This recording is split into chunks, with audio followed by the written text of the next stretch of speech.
वस्सलातु वस्सलामु अला रसूलिल करीम। खाने से पहले और इरफान मलिक के बाद बोलना बड़ा मुश्किल होता है, और ज़ाती तौर पे मुझे कॉन्फ्रेंस के अंदर 15 मिनट के अंदर बात करने वाली टॉक से ज़्यादा फैसल टाउन में दफ्तर के अंदर लेक्चर देना ज़्यादा अच्छा लगता है, क्योंकि मेरा हाल भी शेख रशीद वांगू है कि मेरे तो पहले तो बाद च कोई ना होवे। 40-45 मिनट की जी गल है 15 मिनट च मुकानी जरा मुश्किल हो जाती है। और इरफान मलिक बैठे हैं इधर, हाँ, क्योंकि इरफान को सिर्फ सुनने से ज्यादा उसको देखना अच्छा लगता है, और ये हमेशा मैं तारीफ करता हूँ। लास्ट टाइम भी चीमा साहब ने उसके बाद मेरा लेक्चर रख दिया था, करोड़ों दरूद नबी करीम सल्लल्लाहु अलैहि वसल्लम की ज़ात के ऊपर।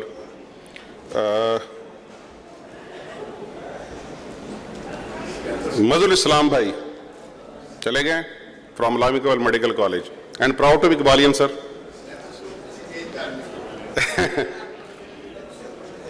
सबसे पहले तो शुक्रिया सर आपकी बहुत टीम का, चीमा साहब और एजीपी का, कि जिन्होंने मुझे कहा। मुझे असल में बहुत अच्छा लगता है सर कि अगर मैं फैमिली मेडिसिन में बात करूं, x ray chest is a half pulmonology, या how to diagnose and treat asthma and COPD and differentiate in family physician clinic, लेकिन बहुत अच्छा टॉपिक जो उन्होंने इरफान को दे दिया। मुझे बहुत अच्छा लगता है कि इस पे टॉक करेंगे how to become a top professional अपने बच्चों के लिए। Rich dad poor dad doctors के लिए किताब है 7 habits of highly effective people, इस पे बात करना बहुत अच्छा लगता है। डायबिटीज और मेटा ओबेसिटी के ऊपर बात करना बहुत अच्छा लगता है। मेडिटेरियन वर्सेस कीटो डाइट के ऊपर बात करना बहुत अच्छा लगता है। आर्टिफिशियल इंटेलिजेंस इन मेडिसिन पे बात करना बहुत अच्छा लगता है। मेडिसिन फ्रॉम कुरान एंड सुन्ना पे बात करना बहुत अच्छा लगता है। और ये इकबाल के मर्द मोमिन आज वो आए नहीं है, ये उनकी तहरीर है, इस पे बात करना एक बहुत अच्छा लगता है। लेकिन चंद दिन पहले चीमा साहब का हुक्म हुआ कि ज़हीर साहब साडी गल हो गई है ते तुसी एहदे ते गल करनी जे, एजिथ्रोमाइसिन इज इम्यूनोमोड्यूलेटर। सच्ची बात है, औखा टॉपिक है, ड्राई टॉपिक है। और अभी फैसल मेरे पास बैठे हैं, कंसल्टेंट हैं, एक ही सवाल पूछ रहे थे, ज़हीर मैनू ये दस कि कोविड के अंदर एजिथ्रोमाइसिन का कोई रोल है? मैं कहा बिल्कुल नहीं, ना इम्यूनोमोड्यूलेटर तो ना as a antibiotic. Faisal Razi है? हम इफ यू टॉक अबाउट मुदाफियती निज़ाम, this is our immune system starting from the mucus membrane of our eyes and mouth, tonsil, lymphatics, liver, spleen and bone marrow, all this is our immune system. There are 2 types of immunity in the body. One is the innate immunity and second is the adaptive immunity. If we talk about the innate immunity, हमारे आंसू भी हमारी immunity है, हमारा जो saliva हमारी immunity है, हमारी स्किन सबसे बड़ी हमारी इम्यूनिटी है। इसके अलावा स्टमक एसिड इम्यूनिटी है, और हमारे जो पोलीज हैं और जो हमारे ब्लड के अंदर सेल्स हैं वो भी हमारी इन्नेट इम्यूनिटी हैं। और फिर ये जो सेल्स आके जाके प्रोड्यूस करते हैं CD4, CD लिम्फोसाइट्स, और फिर मैक्रोफेजिस, और मैक्रोफेजिस से फिर एंटीबॉडी, ये एडवांस किस्म की इम्यूनिटी है which is called the adaptive immunity. और ये सारी अल्लाह ताला ने हमारे अंदर बगैर कीमत के, बगैर पैसे के रखी है, और हमें इसका पता तक भी नहीं है। कोई तो है जो निज़ाम हस्ती चला रहा है, और वही खुदा है। इस पर हम जितना भी अल्लाह का शुक्र अदा करें, अल्हम्दुलिल्लाह अल्हम्दुलिल्लाह अल्हम्दुलिल्लाह। अब 2 तरह की बीमारियां होती हैं ऑटो इम्यूनिटी के हवाले से, एक ऑटोइम्यून और एक इम्यूनो डिफिशिएंट। अब ऑटोइम्यून बीमारियां में बहुत सारी हैं, we all know about it, जिसमें मल्टीपल स्क्लेरोसिस है, जिसके अंदर सीलिक डिजीज है, विटिलिगो है, and this and that number of disease हैं। ऑटोइम्यून डिजीज में बेसिकली होता क्या है कि पंजाबी कहते ना कुत्ती चोरा ना रल जाती है, कि चौकीदारी चोरा ना रल जाता। चीमा साहब बड़ी गहरी गल की जे, ठीक है। तो इसमें ऑटोइम्यून डिजीज में होता क्या कि आपका अपना इम्यूनिटी सिस्टम आपके अगेंस्ट हो जाता है, और जबकि इम्यूनोडेफिशिएंट डिजीज के अंदर, जिसमें एड्स सबसे ज्यादा बड़ी इम्यूनोडेफिशिएंट डिजीज है, आपको कुछ नहीं होता, सिर्फ इन्फेक्शंस आपके ऊपर हमला करती हैं, मैलिग्नेंसीज आपके ऊपर हमला करती हैं, क्योंकि इम्यूनिटी सिस्टम आपका वीक हो गया है। इसलिए आपके इम्यूनिटी सिस्टम को आपका दोस्त होना चाहिए। If we talk about the immunomodulators are the medication used to help and regulate. ये आपकी इम्यूनिटी को बढ़ाते नहीं है, लेकिन उसके अंदर इस तरह की मॉड्यूलेशन करते हैं कि जितनी जरूरी है, जो सेल ज्यादा जरूरी है, जो साइटोकाइन ज्यादा जरूरी है, वही रिलीज करवाते हैं। जबकि इम्यूनो सप्रेशन जैसे स्टीरॉइड वो इम्यूनो सप्रेसिव हैं, न्यू बायोलॉजिकल एजेंट्स है वो इम्यूनो सप्रेसिव, इम्यूनिटी को सप्रेस करते हैं। ऑटोइम्यून डिजीज के अंदर जो है आप इम्यूनो सप्रेसेंट देते हैं, जबकि एजिथ्रोमाइसिन को अगर हम एज ए रोल देखें, अब अगर انفلیمیشن کی بات کریں کہ inflammation basically is the body normal response to the injury اور دا انفیکشنز. جب کوئی چوٹ لگتی ہے, جب کوئی بیکٹیریا آتا ہے تو وہاں پہ ہمارے سیلز مائگریٹ کرتے ہیں, اور جب سیلز مائگریٹ کرتے ہیں تو وہاں پہ جہاں پہ وہ ان کو ختم کرنے کی کوشش کرتے ہیں وہاں سے ایسے سارے سائٹوکائن بھی ریلیز ہوتے ہیں جس کی وجہ سے آپ کو وہاں پہ سوزش ہوتی ہے, اور اگر وہ زیادہ ریلیز ہو جائے تو وہ آپ کے لیے خطرناک ہوتے ہیں. لہذا ہم نے ایسی انفیکشن کی وجہ سے جو انفلیمیشن ہوتی ہے we have to give the antibiotics. We know a class of the antibiotics جس میں میکرولائڈز ہیں, جس کے اندر آپ کے کیونولونز ہیں, جس کے اندر آپ کے سلفونامائڈز ہیں, اور دس اینڈ دیٹ, جس کا ہر ایک اپنا میکانزم ایکشن ہے. These are the antibiotics right, اور یہ اس کے ڈفرنٹ قسم کے میکانزم ایکشن ہے ڈفرنٹ اینٹی بایوٹکس سے. لیکن ابھی جو ہم بات کرنے جا رہے ہیں it's not talking azithromycin as a antibiotic, but it is a, ہمیں پتا کہ if you talk about the antibacterial antibiotic تو اس کا بہت ساری بیماریوں میں رول ہے. لیکن ابھی جو ہم بات کرنے جا رہے ہیں وہ ہے characterisation as a immunomodulatory agent. اور یہ بھی ہمیں پتا ہے کہ as a antibiotic azithromycin بہت ساری بیماریوں میں ہم یوز کرتے ہیں اور ہو بھی رہی ہوتی ہے. اور اس کی ایک بیوٹی یہ ہے کہ بہت ساری بیماریوں میں اس کا صرف 3 دن کا کورس ہے, اونلی فار 3 days رائٹ, جو کہ اس کا بہت بڑا ایڈوانٹیج ہے. لیکن اگر ہم دیکھیں کہ جب ہمارے اندر کوئی بیکٹیریا جاتا ہے تو ہمارے جو سیلز ہیں سپوز مائکروفیجز ہیں اس کو انگلف کرنے کی کوشش کرتے ہیں. اس کے بعد کیا ہوتا ہے جی کہ وہاں پہ بہت سارے سائٹوکائن ریلیز ہوتے ہیں, اور سائٹوکائنز پہ میکرولائڈز ایکٹ کر کے صرف اسی سائٹوکائنز کو آگے جانے دیتے ہیں کہ جو اس بیکٹیریا کو کل کرنے میں, اس کو ٹاکسنز کو ختم کرنے میں ہیلپ کرے, جبکہ جو باقی نقصان دہ والے سائٹوکائنز ہیں ان کو یہ کنٹرول کرتے ہیں. اور اس کنٹرول میکانزم کا نام ہی بیسیکلی امیونو ماڈولیشن ہے. کیسے؟ By inhibition of pro inflammatory cytokines, by production and inhibition of the neutrophilic influx, by induction of regulatory functions of macrophages, and by alteration in the autophagy. یہ 4 چیزیں ہیں جو inflammation میں ساتھ ساتھ چل رہی ہوتی ہیں. بیکٹیریا کو کل بھی کرنا ہے, جس کو بولتا ہے نا کولیٹرل ڈیمیج. آپ نے ایک ڈرون مارا, ضرورت ایک بندے کو مارنے کی تھی, 5 کو مارنے کی تھی, لیکن سارے بچے مترسے کے فوت ہو گئے. تو یہ بیسیکلی اس کولیٹرل ڈیمیج کو بہت کنٹرول کرنے کی کوشش کرتے ہیں ایز اے امیونو ماڈولیٹری, کہ جتنی ضرورت ہے ان کو ختم کرتے ہیں.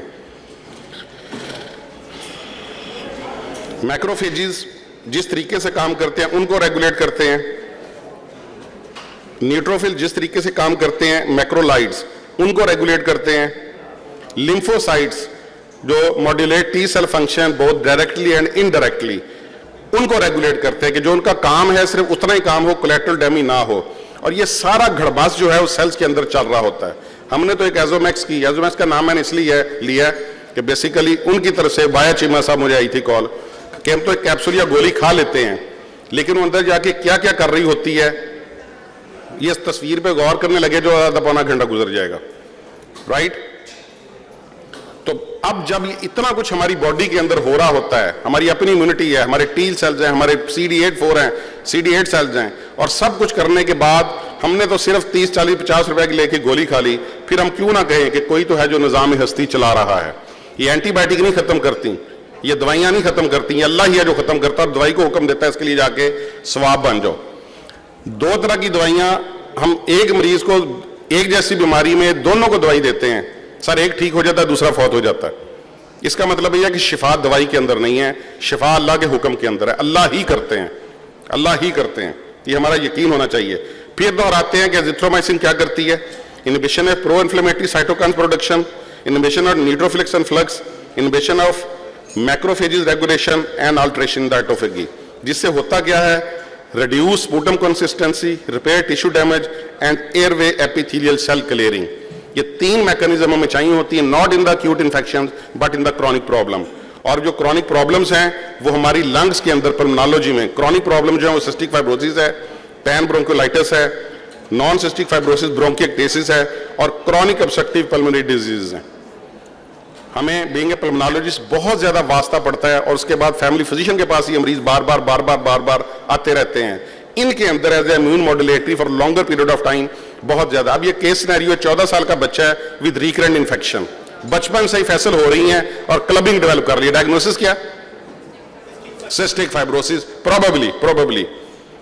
اسی طرح 60 years old پیشنٹ ہے COPD ود اولڈ TB, اور ریکرنٹ انفیکشن بار بار ہو رہی ہے, TB بار بار ٹیسٹ کیا, ری ایکٹیویشن کے لیے پازیٹیو نہیں ہے. What is this, this is basically bronchiectasis, post infective ब्रोंकेक्टेसिस।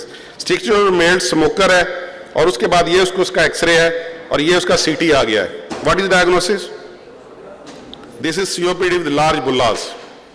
तो ये कॉमन केसेस है जो हम एज ए पल्मोनोलॉजिस्ट देखते हैं और शायद हमसे ज्यादा फैमिली फिजिशियन देखते हैं। इनके अंदर क्लेम किया यह जाता है कि एजिथ्रोमाइसिन को as a immunomodulative for longer period of time दिया जाए, नॉट एज ए एंटीबायोटिक। हमने कहा जी हम नहीं इस बात को मानते। जब रिसर्च की, जब देखा, जब लिटरेचर को फरोला तो एक नहीं बहुत सारे, लैंसेट बहुत मोतबर जर्नल है, immunomodulation by the macrolide NEJM के अंदर एजिथ्रोमाइसिन फॉर द प्रिवेंशन और exacerbation of COPD as a immunomodulator. European Respiratory Journal में effect of azithromycin treatment on inflammation COPD patient as a immunomodulator. तो बहुत सारे जर्नल्स के अंदर ये बात चल रही होती है और जब ये कंपनी वालों ने आके शुरू किया, जर्नल की बातें यूजुअली मान लेनी चाहिए, लेकिन मैं या हम पुराने जो लोग हैं ना, हमें थोड़े से चीड़े फिजिशियन कि जर्नल के पैसे दे के भी लिखा लेंगे ने और ये बातें मौजूद हैं, असी नहीं मानते इस गल नूं जब तक। अब ये मतलब बहुत सारे जर्नल में देखा तो एज एजिथ्रोमाइसिन के तौर पे ये यूज हुआ एज ए इम्यूनोमॉड्यूलेटर। जब तक बेसिकली एविडेंस बेस्ड मेडिसिन के अंदर ये बात ना चले और हमें पता कि लेवल ऑफ एविडेंस पिरामिड क्या होता है, ये बेसिकली डॉक्टरों को बहुत फॉलो करना चाहिए कि जब रिसर्च शुरू होती है ना जी, सबसे पहले पर्सनल एक्सपीरियंस आता है कि मैं जी ये देखा जी कि काम कर दी है, कोई उसकी अहमियत नहीं है, लेकिन लेवल डी गिना जाता है इसको। अब एक सीनियर बंदा चीमा साहब कुछ कह देंगे यार मेरे एक्सपीरियंस ये है, मैं देखा, ये सेट नहीं देना, लेकिन this should be shared with other people and this should be published, right. ये लेवल डी होता है। उसके बाद होती है case control studies, case reports, case control studies, randomised control trial, meta analysis. Meta analysis कहते हैं कि जब मुख्तलिफ टाइम पे मुख्तलिफ इदारों में मुख्तलिफ वक्तों में स्टडीज हुई, कोई 5 साल पहले की उठा के देखी, कोई 3 साल पहले की उठा के देखी, कोई 2 साल पहले की, और सबके रिजल्ट एक जैसे हैं, उनको कहा जाता है मेटा एनालिसिस। हम फिर भी नहीं मानते कि पैसे दे के सारियां लिखवाइयां ने, जब तक वो क्लिनिकल प्रैक्टिस गाइडलाइन में ना आए और जब तक वो टेक्स्ट बुक के अंदर ना आ जाए, ठीक है। अब ये टेक्स्ट बुक हमारी स्टूडेंट्स की, पीजीज की, मेडिसिन पल्मोनोलॉजी वाली हर वक्त जेब में होती है और ये एक स्टैंडर्ड की किताब है, छोटी किताब है, ऑक्सफोर्ड हैंडबुक मेडिसिन, और ये स्टैंडर्ड की बुक है जिसके अंदर पेज 178 मैं अपने मुंडिया कहना तुम जी मशहूर 5-7 बीमारियों के सफा तक याद करो ताकि रोक पवे कि किताब का हवाला दे रहे हैं। और ऐसे में कुरान का हवाला याद होना चाहिए कि सूरह मुदस्सिर की आयत नंबर 38 से 48 के अंदर क्या कह रहे हैं कि जब लोग जन्नती जन्नत में चले जाएंगे, जहन्नुमी जहन्नुम में चले जाएंगे। एक दिन चलते चलते जन्नती जहन्नुमियों से पूछेंगे कि तुम्हें किस चीज ने उसमें डाला जहन्नुम में, क्या कहेंगे कि हम नमाज नहीं पढ़ते थे। कालू लम नकू मिनल मुसल्लीन, कि हम नमाज नहीं पढ़ते थे, हम मस्कीनों को खाना नहीं खिलाते थे। तो ये हमें हवाले याद होने चाहिए, कुरान के भी, हदीस के भी, और किताब के तो खैर होने ही होने हैं। ये लिखती है कि मैक्रोलाइड को as a antibiotic, as a immunomodulatory use किया जा सकता है। डोज ऑफ 250 मिलीग्राम, एक दिन छोड़ के एक दिन एक छोटी गोली 250 वाली, ठीक है, 4 और मोर पर ईयर आप ये दे दें तो उससे एक्सरबेशन जो है ना इन क्रॉनिक डिजीज की रुक जाती है। लेकिन ये देने से पहले 6 चीजों को देखना होता है, 6 चीजों को। क्या पेशेंट की पहले जो है ना लीवर फंक्शन टेस्ट कर लें, पेशेंट का क्रिएटिनिन क्लियरेंस को 30 से ऊपर होना चाहिए, कोई नेफ्रोटॉक्सिक दवाइयां ना चल रही हों, और क्यूटी इंटरवल का ख्याल करना है। लॉन्ग अगर टर्म एज ए इम्यूनोमॉड्यूलेटरी फैसल अगर देनी है तो आपने ये 5-6 चीजें जरूर देखनी है इम्यूनोमॉड्यूलेशन देने से पहले। और डोज जो बनती है कि 250 to 3 times वीकली और 500 twice weekly in bronchiectasis, in cystic fibrosis and COPD. और एक एंटीबायोटिक हॉलीडे में भी recommended over the warmer summer months, कि जो गर्मियों के 3 से 4 महीने उसमें ना दें, बाकी 8 महीने दे दें। गर्मियों के 3 से 4 महीने ना दें, फिर 8 महीने दे दें। लेकिन असूल ये है, so one should be very much clear.